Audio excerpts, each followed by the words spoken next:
Welcome back to Three Slips and Silly Points. Next to the wicketkeeper, first slip, we've got Chai.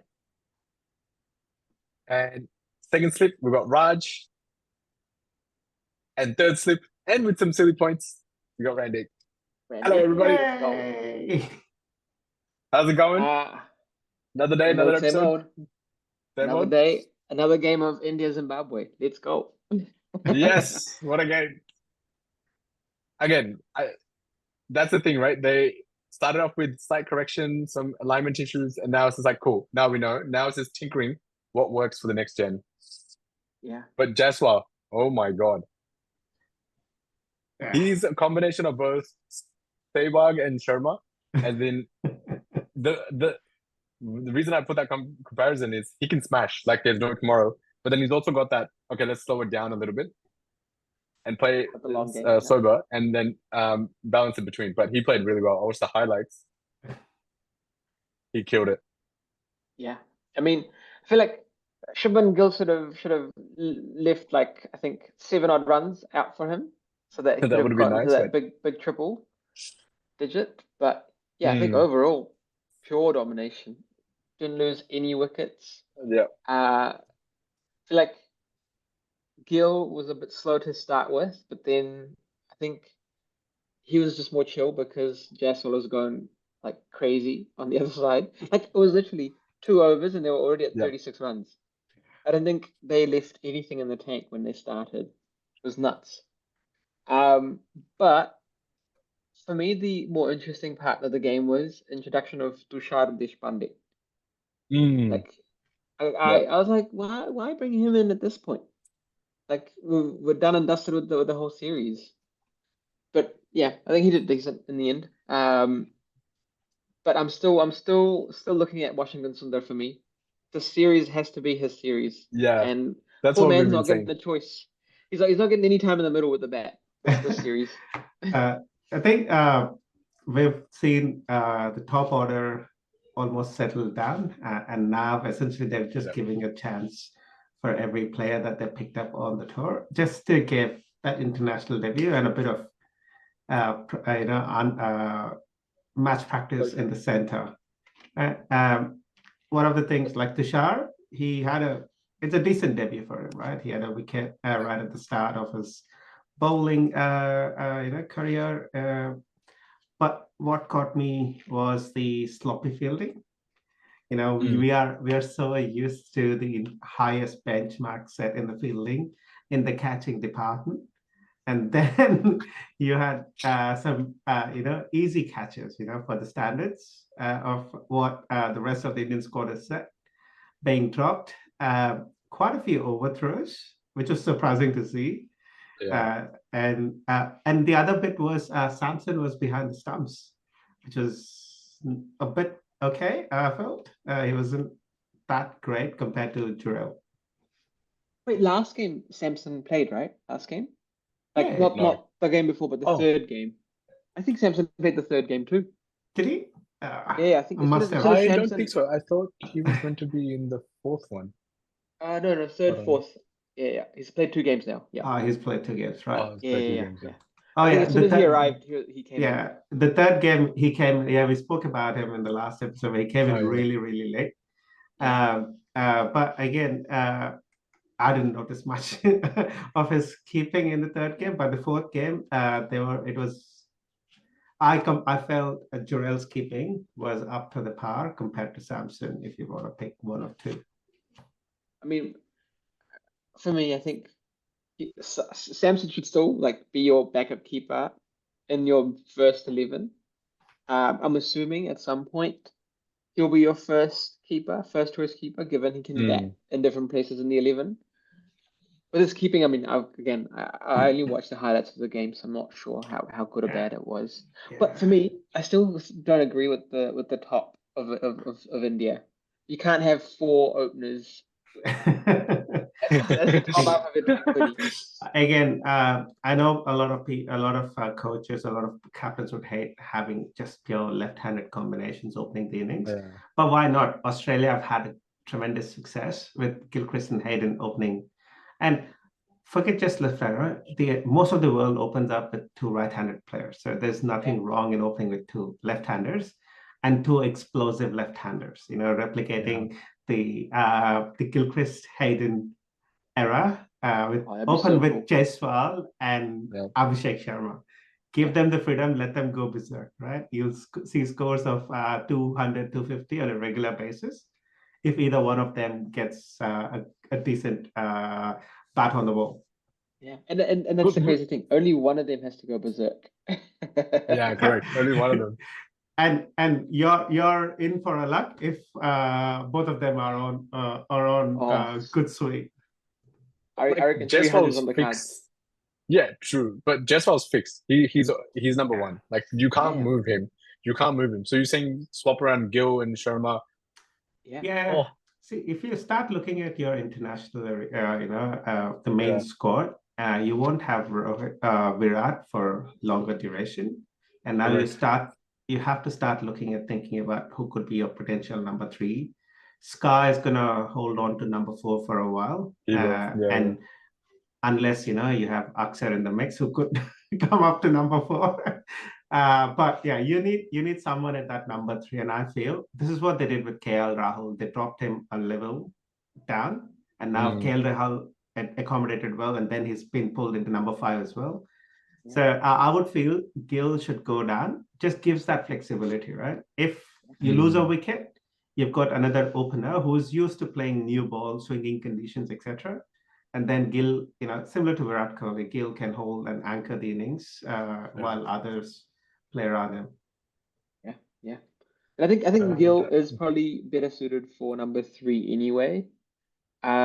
Especially with like Sharma or Jaiswal. If they click, then it's all good. You're not going to get to bat until the first 10 overs. And then by the time Gill doesn't even need to come in, they can just send in like Rinku Singh or someone explosive. Just smash it around. He can keep the party going. But if they get out in the first 10 overs, then Gill can come in, stabilize, get out, and then again, Rinku Singh or someone can come in. Yeah, it's the same formula that India, Australia, where Rohit went berserk, and essentially everyone can come in and build an innings on top of it. Yeah. And the finals where we lost the early wickets and ViratKohli just stuck to this.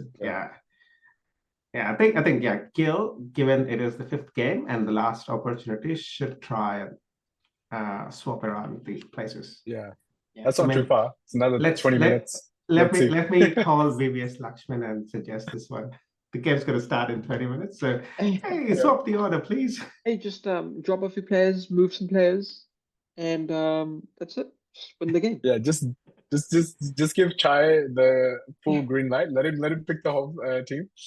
If it works out, full credit. If not, just be like, hey, we were practicing. We'll just give a fan a chance. Hey, we've lost the first already won game. the series. Exactly, we've lost the first game, won the rest 3. It's all right. Let Zimbabwe have a bit of a home celebrations by winning a 2nd game. Yeah. So we know this series pretty much in the bag. We've got some understanding of our next gen squad, but like our next main, again, not that's going to be close games, but our next tour is against Sri Lanka, which is I think end of July, August. I think not too far, right? Yeah. End of July, August, and then we've got champions. Next year, but yeah.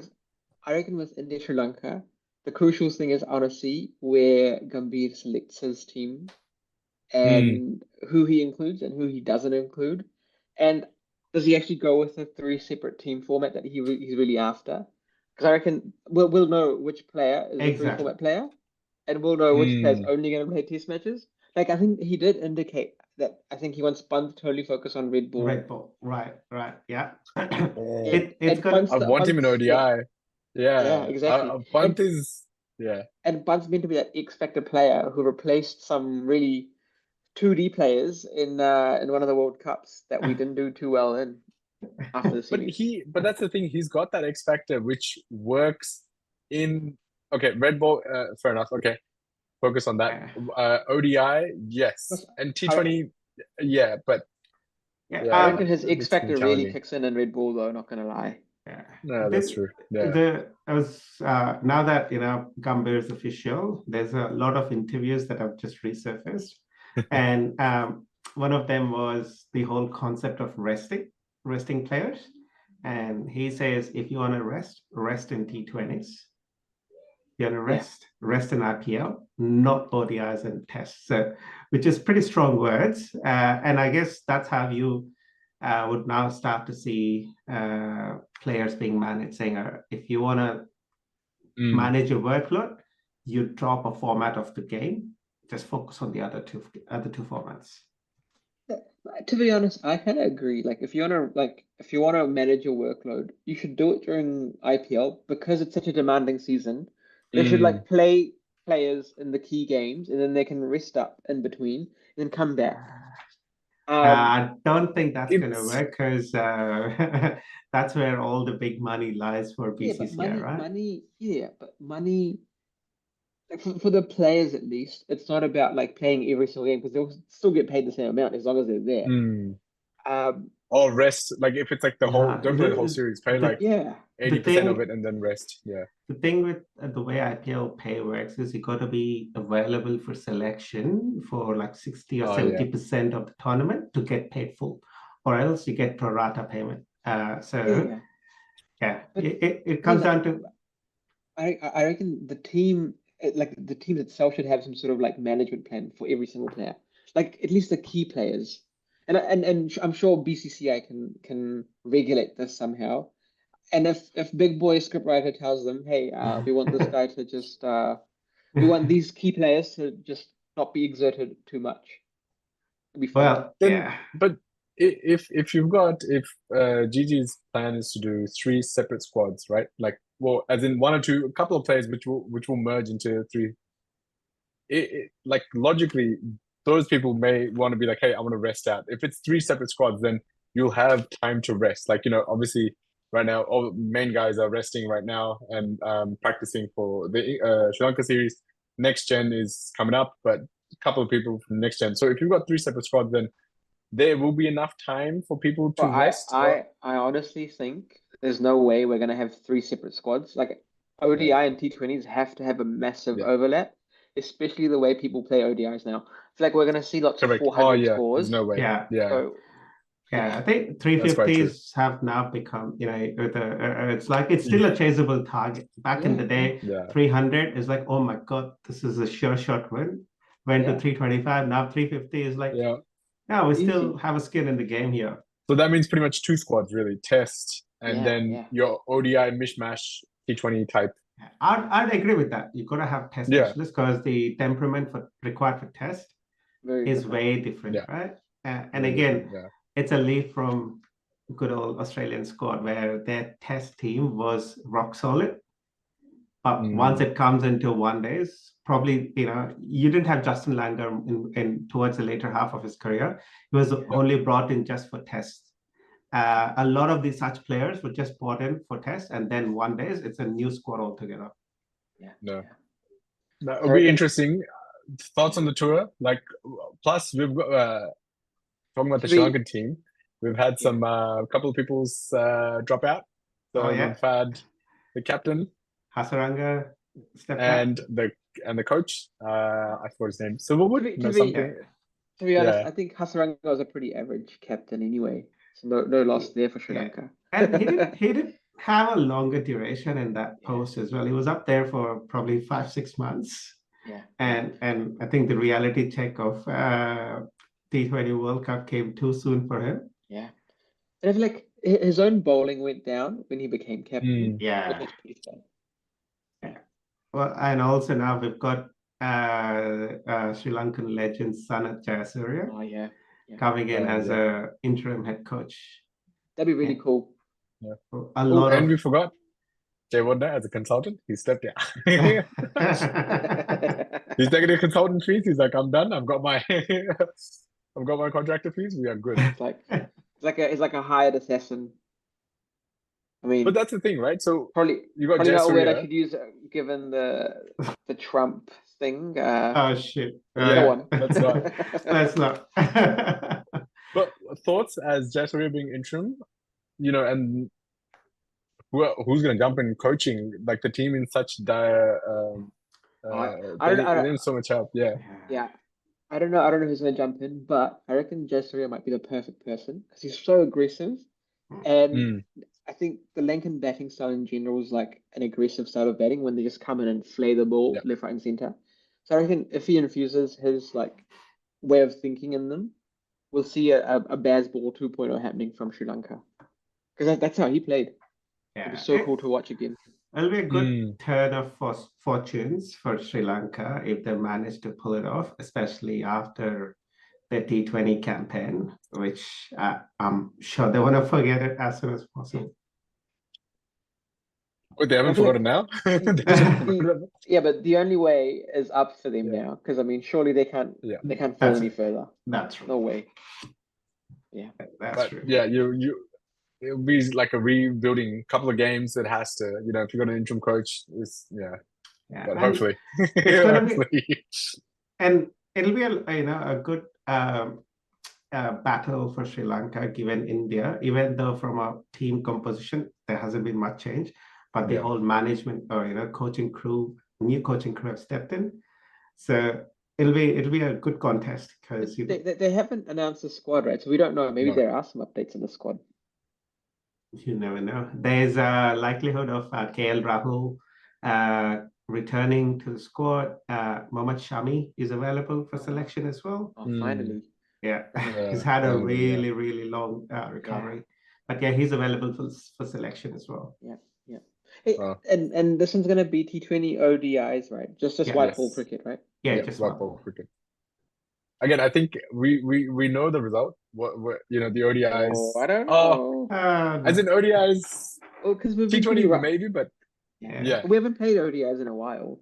I reckon if anything, ODIs it will be dicey, and T20s I'm a bit more And- confident. Oh yeah, T20 is more recent. We've just Yeah.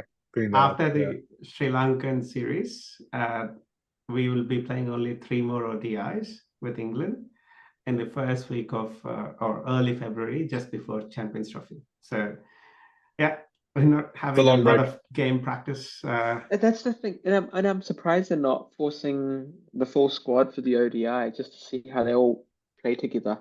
Yeah. There's a jam-packed test schedule ahead of Champions Trophy. It could also be that's true. because maybe India knows that India's not gonna play the Champions Trophy. Who knows? Oh, unless they divert it to. The draft schedule for Champions Trophy is that PCB is going full throttle in terms of making all the organization arrangements. Yeah. And what cracked me up was they're still calling it as a draft. Yeah. Well, they have to call it a draft, right? Because it's kind of this- subject to change because the government's not playing ball. There are news that the ICC has asked West Indies or Sri Lanka to be on standby. As hosts? No, is it West Indies? No, I think Sri Lanka and that's quite a flight.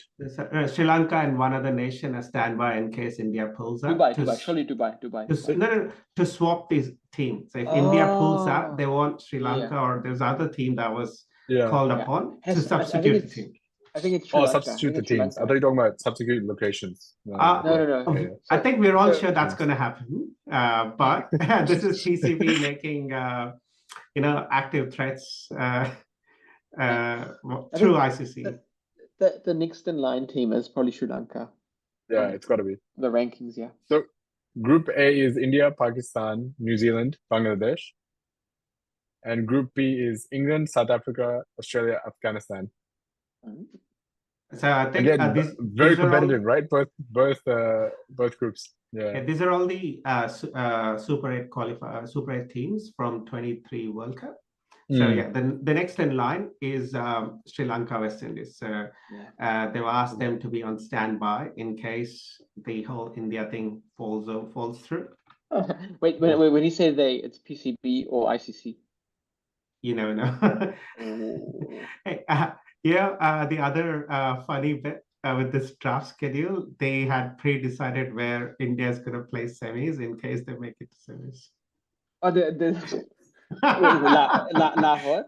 No. They're gonna play in Karachi. They're gonna play in Karachi if India makes it. So the rest of the games are all based off Lahore. The two semis are in Karachi and Rawalpindi.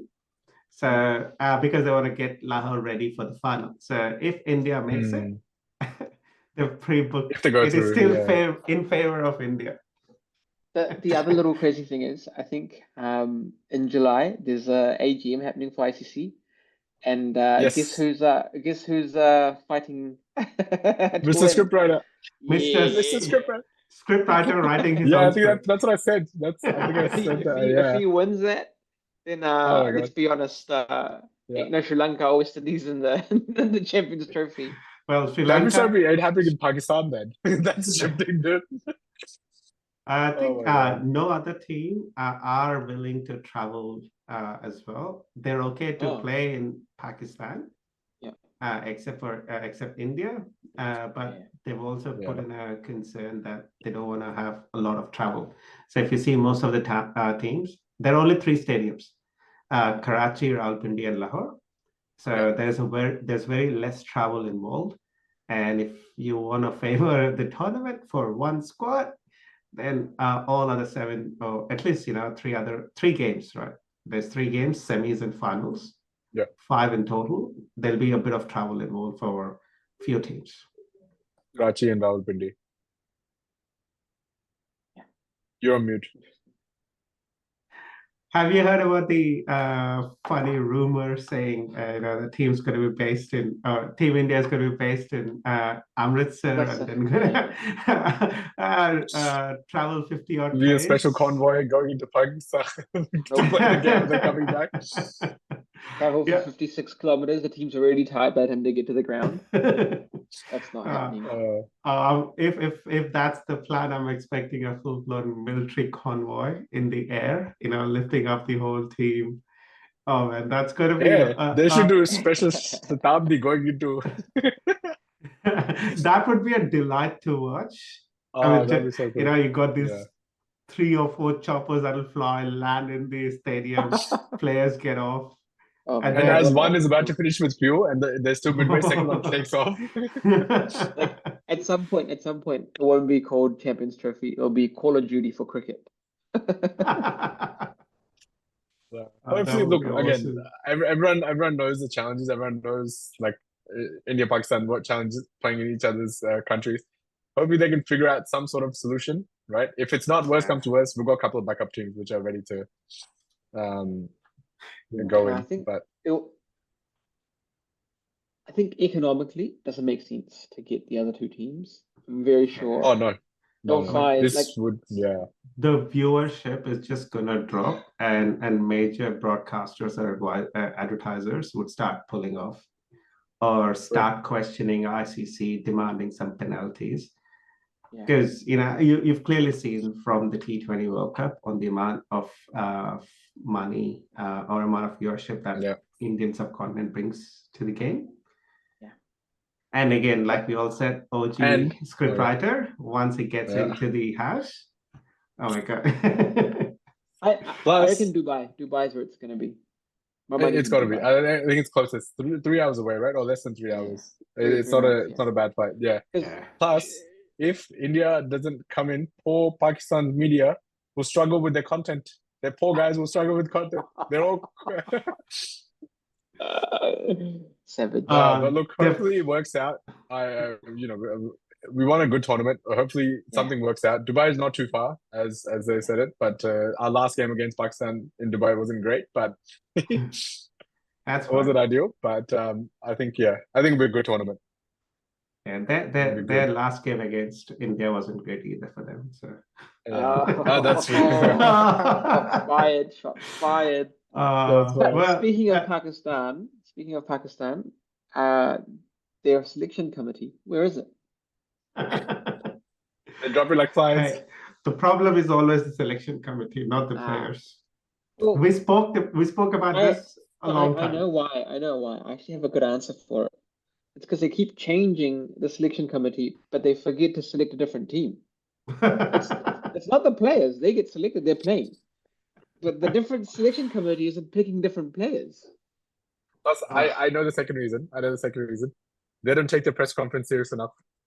They're like, hey, no, you give the answer. No, you give the answer. talking about press conferences, it always Pakistan press conference.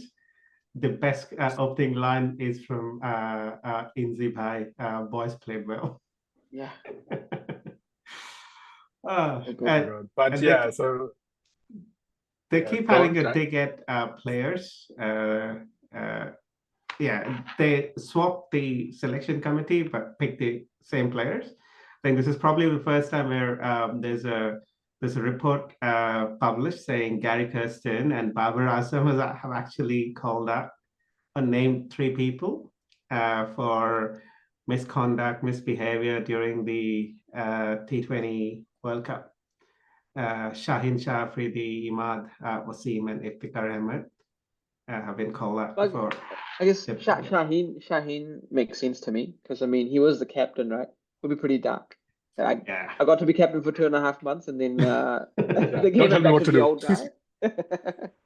But that's the thing, right? So, like, that's already a red flag in the team, right? Yes, you were captain before. Again, I get that, but someone else is the captain, right? Follow his commands. If you have advice, give it. It's not like it's the end of the world. Everyone's got quite a bit of cricketing experience underneath them and stuff like that. So I think that's poor as an athlete by Afridi. I think that's quite poor leadership, or as a player. I think that's quite poor. Who's the second one? You said 3 players. Imad, Wasim, and Iftikhar Ahmed. And it essentially, I think Gary Kirsten, in his very first review of the team, did say that they're not united as a team. They've got different cohorts who are acting on their will and wish.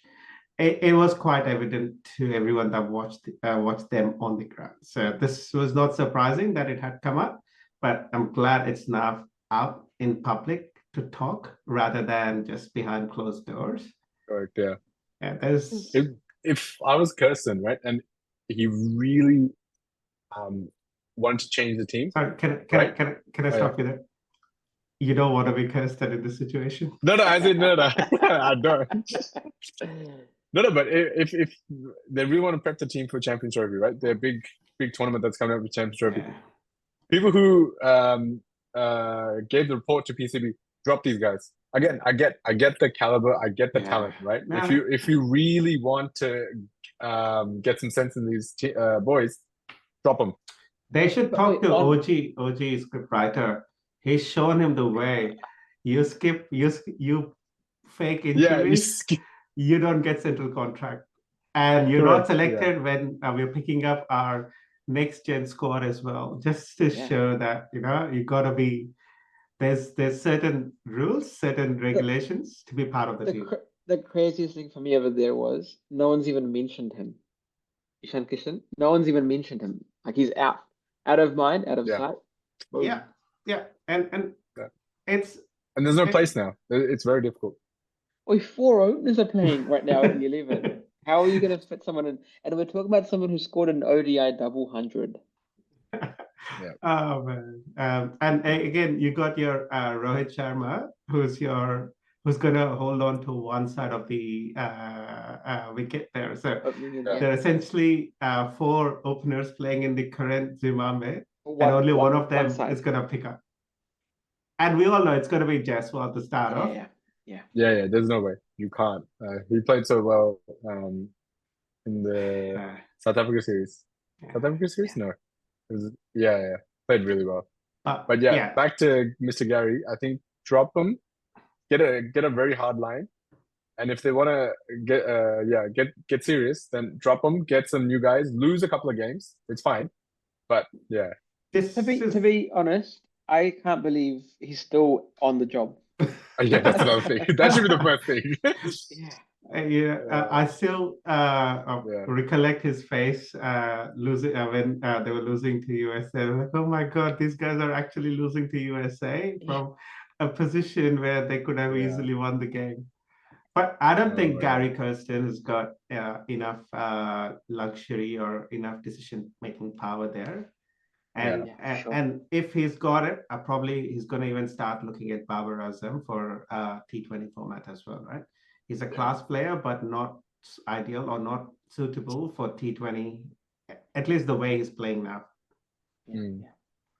So there was there's a little interesting tidbit. There was a player survey that was done from the T20 World Cup, and so it was between how they split the survey was between under 26 and everyone. So the question was, which is the most important ICC event? So under 26, right? All the up and coming.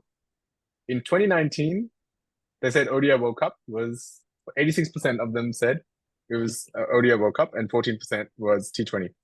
Now, 2024, they said 49% is ODI World Cup, 41% is T20, and 10% is the World Test Championship. But it's brought it back, right? It's everyone was saying, oh my god, Test is dead, which again that's a different topic, but it was like ODI is too long. Also, we're gonna do T10 or one other things. But this is really good after the T20 World Cup. It's brought it back, and the players enjoyed it too. Yeah. And as compared to all the people that was under 26, all the people in 2024, it's still 50% prefer ODI World Cup, 35 T20, and then 15% is World Test Championship. Yeah. I reckon in the next World Cup they do a survey, T20 might be on top. True. Because you're having 2 T20 World Cups between one Cricket World Cup.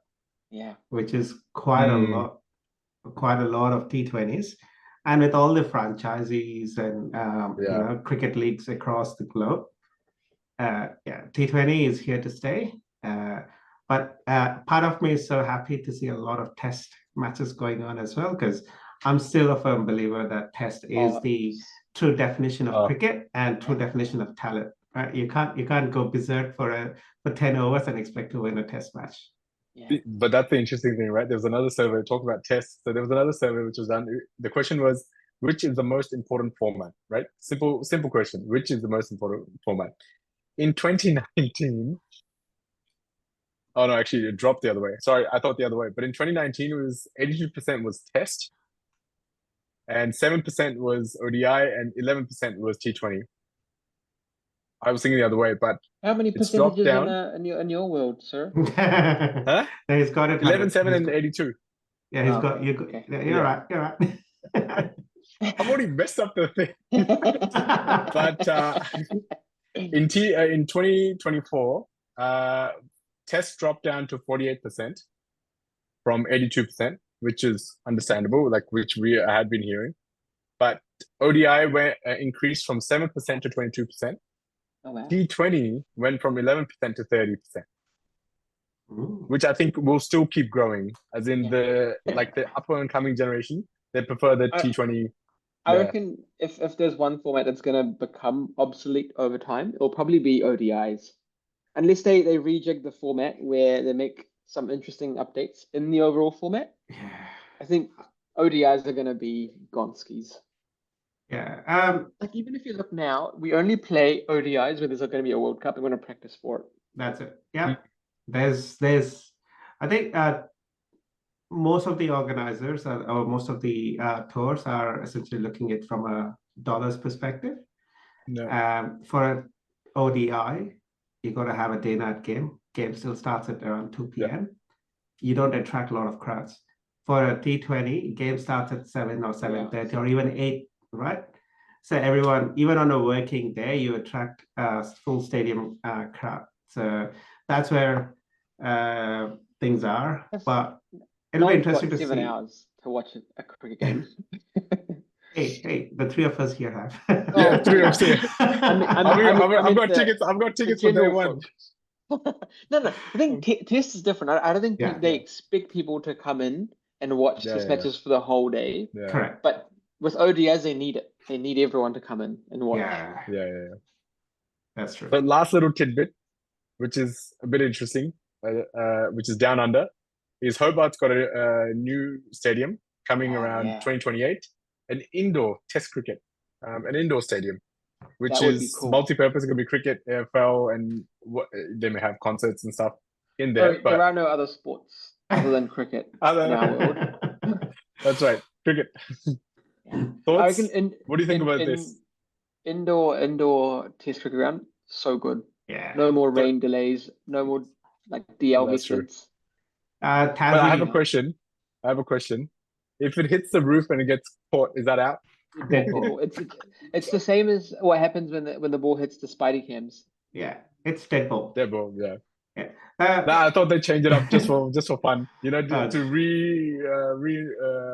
get some energy into Do ODIs. you remember that game? I think it was in New Zealand or Australia where they Yeah. played a game in indoor stadiums and it was an ODI game. You hit the roof. I think it was like 12 runs or something. Oh, Yeah, it was Oh, wow, something okay. crazy like that. I'll Yeah. see if Were they if- introducing T20 for the first time?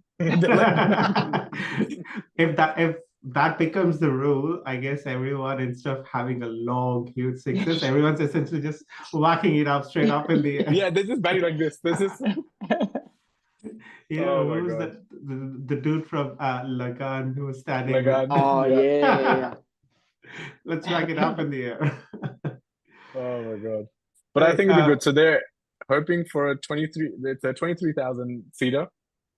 So transparent roof that allows for daytime cricket also, as well as floodlight T20s.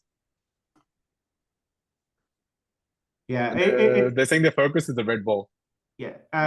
With Tassie, the weather is always up and down, so you could expect rain at any point. That's one of the hardest bits to schedule a test and down in Tassie, but this essentially solves it. So it's going to be an interesting My preference dynamics. would be for the roof to be a little bit higher. It's A gotta little be, bit higher, yeah. please. Break the whole thing and make it again for me. Thank you. Thanks, Hobart. Just make it into a nice like oval shape, right? Like you know the trajectory where it's gonna. It's gonna be But, interesting, right? New dynamics into the test game. You've had daylight games, which with the pink ball, and then you'll probably have that'd one be so with cool.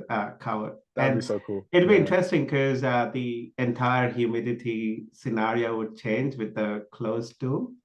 So you might have a situation where the ball is not swinging and then the humidity kicks in and then weird things happen, spices up the test match. I think it'd be good. Yeah. Speaking of test matches, though, one of the test kings with the ball just finished up. Swing Kings. The Swing Kings. Yeah, exactly. Oh, wow. Oh my God. Mr. Anderson. Yeah. Jimmy Anderson. Oh my God, what a career, right? Starts in early 2000s. Yep. He's seen so many people come and go. He could you know, after retirement, he could tell his kids, I've seen a lot of players come and go, but I survived the storms. Yeah. And the craziest thing for me is I've grown up watching him and he's still he just finished up. Yeah. And to be honest, if I was a cricket player, I would be retiring in the next 3 years. That's crazy. Oh my God. I kind of found his numbers to be as crazy as anything could be, but a fast bowler bowling in his 40s, getting 700 plus wickets. But unfortunately, he couldn't get into the top 2. Well, that's a separate story for another day. There's some conversation that I was reading through where 3 officials called him in to have a chat, and after that he basically said, "All right, this is my retirement test." I mean, the nicest thing that ECB has done is host the game in Lords. You know, it's the ground for any cricketer, and he's retiring there, which is pretty nice gesture. Yeah, and I think they let the public on the ground after the game. Yeah, and he got that last little bear in, and everyone watched him, and he said his bye-byes. It was really cool. Oh, that was iconic. The whole reception. Him with the beer. Yeah, that was iconic. But again, even at his age, still running around, swinging, and fielding. And jumping around and catch it. I was like, he didn't drop a catch. He didn't drop a catch. That would have been a perfect ending had he caught that, right? Your last wicket is a cotton ball. My earliest memories of him was the 2005 Ashes. You know, he started before that, but 2005 with the highlights. Yeah. Oh man, he was a young bloke back then, full pumped with energy. Oh man. And But a you've a seen lot of shit banter. he had, Matthew Hogarth, Steve Harmison, and all these players. Yeah, and Simon Jones and all this, right? Yeah. Such a great. And then you see all of them eventually end up. But this guy, he did pause for a brief period, and then making a return into international at 37, not just by merit, but with performance. Yeah. And then continue on for another 5 years. Crazy. It was pretty amazing. The last thing probably I just want to add in the English cricket team, the up and coming, obviously Anderson's finishing up, and we've got Gus Atkinson, 12. 12. 12, first test. At 12, crazy. Oh my God. Oh, wow. A dream debut, right? No one would imagine. I actually reckon Anderson wanted those numbers to finish up with, because then that pushes him in that top 2 lands. Beats Dhoni. But oh my God, this guy has pace too. I watched his I think 3 or 4 overs. He was bowling mid 140s in a test game, and he was moving the ball. Exactly, he was swinging the ball both directions at pace. And a dream debut, but I don't think people are going to remember the test for his debut, rather an exit of a cricketing legend. Yeah. But I mean, I'm sure he will remember, because he's going to have a pair of balls with him. 7 for in the first innings and 5 for in the second. And the name would go on the Lord's, the 5 for boards as well. Yeah. I find that crazy. Talking about English cricket or cricket in England, how good was the Champions game yesterday between India and Pakistan? The finals. The finals. Double redemption. Oh yeah, because I mean, I think they lost a game against Pakistan in the series earlier. Pretty bad. And they came back. I don't even want to talk about it. It was like, losing a T20 game by a margin of 70 odd runs. This is India, despite India scoring a decent 170 odd. So they were chasing about 235. Yeah. Wow. Pakistan made 235. Not in the not in the finals. Not in the finals. No, but still. For a T20, I was like, oh, okay, that's. It was. They had slightly better pitches. They had pitches which were. But I honestly feel, like, for me, the saddest thing is watching every single person field. It's just so sad, because they've made the ground smaller and they're still finding it so hard to cover them. And like, they're not even. Wait, Yuvraj Singh right now is, I think, younger than Anderson retiring. Yeah, he is. Yes. He doesn't look. He actually put on quite a lot of weight before, and he's cut down a lot in the last couple of years. Oh, so this is him cutting down? Yeah. There was one of these games that I watched. Wow. He had that true dad bod, not body shaming anyone, but you essentially know the dad bod. And then I looked at him and I was like, dude, is this the same guy that was jumping all around the field, catching ball? And so many memes about that. Yeah. I still remember one of his matches from India A. I think he played. He nosedived into the ground to catch the ball. Like, it wasn't even like a sideways dive. He actually nosedove. Yeah, that's the game in Sri Lanka between South Africa and India. It's finals of one of those it's semis for one of those Champions trophies. No. The catch that I'm talking about was like a local game. Talking about India A. Yeah. Was it? Yeah. He did take one of those really diving in catch. Oh. And this catch is unbelievable. Like, if I find it, I'll send it somewhere. But oh my gosh, it was such a good catch. And I can't believe that guy can't even stop a ball running around. Oh, it's so sad. You got Anderson at 40 swinging it, running around, dropping, catching it, but still. I think this is this Champions was really good to see some of those old players again. But there was one of the other videos that I was comparing. There was class of 2007. You had Yuvraj Singh smashing all around, Harbhajan bowling, RP Singh, Irfan Pathan, and then cut to the same line and length, but the ball's just going so Yeah. slow. Just Now WWs. Patins, yeah. Oh, so sad. But That's good. I'm happy good for that game. tournament to come around. It's a good kind of change up. Yeah, a good game. The organizers did announce that they're going to come back for second season next year. So Ooh, we so cool. we get to see Oh, more. that'll be more. good. Yeah. Like you'll see. What's the criteria? David, What's the like? You have to be retired for the past. Yeah. What's the entry? I don't think there's any specific criteria, but essentially you should be retired from the international Yeah. format. Yeah. So which means, I'm secretly hoping for seeing David Warner, seeing Virender Sehwag and all these players that'll be in the sick. next I think That'll be sick. Sehwag would come in. I think Warner maybe not because he still wants to play franchise cricket, right? Yeah. This is essentially a franchise. Oh, okay. So you just need to retire from your international career. Oh, okay. You're not That's what I was about to say, representing your because country. if you're fresh retiring, then your next place is commentary, not into another. So there should be some requirement to be like commentary for 1 year minimum. Then Nah, but not everyone's Karthik. yeah. That's right. That's right. True. No, but that's all we have, guys. Thank you for joining in again. Remember to subscribe, watch our previous video, and share the shorts and everything we have somewhere around here. Yeah, I think. And somewhere, yeah. Thanks for joining in again, guys. See you guys for the next episode. See ya. Hey guys.